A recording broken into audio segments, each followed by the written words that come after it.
दिल्ली के रामलीला मैदान में हम आ चुके हैं और आप देख रहे हैं कि हजारों की संख्या में छात्र यहाँ पे एकत्रित हुए हैं और छात्रों के साथ साथ कंधा मिलाकर उनके अध्यापक भी खड़े हुए हैं। तो ये छात्र आज एसएससी पर लगाए गए आरोप, एसएससी में जो कमियां चल रही हैं और वेंडर बदलाव के लिए कुछ अपनी मांगे लेकर आए हैं। तो जानते हैं छात्रों से कि उनके क्या मांगे हैं सरकार से और एसएससी से, आइए जानते हैं।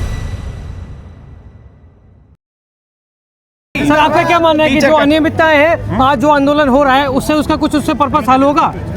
देखिए, ऐसा है कि अगर हल नहीं होता तो हम यहाँ होते ही नहीं। वो उम्मीद है तभी तो आए हुए हैं। और मुझे लगता है कि शायद सरकार ये बात अच्छे से समझती है कि रोजगार देना है और युवाओं को देना है तो साफ सुथरे तरीके से देना पड़ेगा। देखिए, ऐसा तो है नहीं कि 10 करोड़ वैकेंसी ये लोग दे रहे हैं। गिनी चुनी 3000 4000 वैकेंसी है और अगर वो भी आउट हो जाएंगी तो फिर कोई मतलब हासिल नहीं होगा उस चीज़ का, तो इसलिए वो सवाल नहीं खड़ा होता। क्या नाम है आपका? मनीष कुमार। मनीष कुमार, क्या करते हैं आप?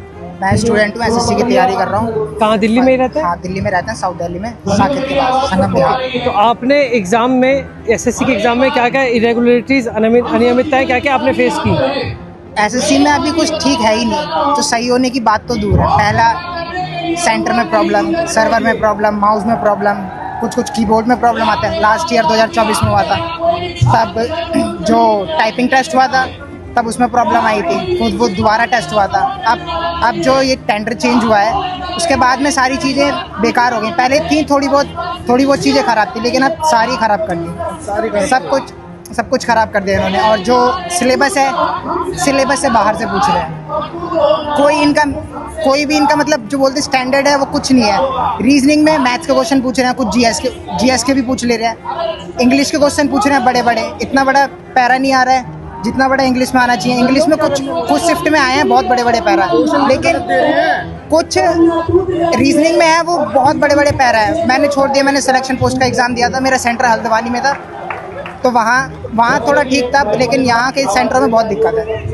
तो आपको क्या लगता है कि आप यहाँ पर इतनी भारी मात्रा में आज छात्र इकट्ठे हुए हैं, तो इससे कुछ पर्पस जो है हल होगा, इसका कुछ सोल्यूशन निकलेगा? अभी थोड़ा तो इसका प्रभाव जरूर पड़ेगा सरकार के ऊपर, क्योंकि सर एकता जो है ना, एकता में बहुत बल है और हम सारे स्टूडेंट इंडिया के अलग अलग स्टेट से यहाँ पर इकट्ठा हुए हैं। इसका मतलब हमारी बात सरकार को सुनी जाएगी, हमारे साथ सब। और आप लोगों ने एग्ज़ाम के टाइम पे आपके जो एग्ज़ाम सेंटर था उसका इंफ्रास्ट्रक्चर में क्या क्या कमियां थी?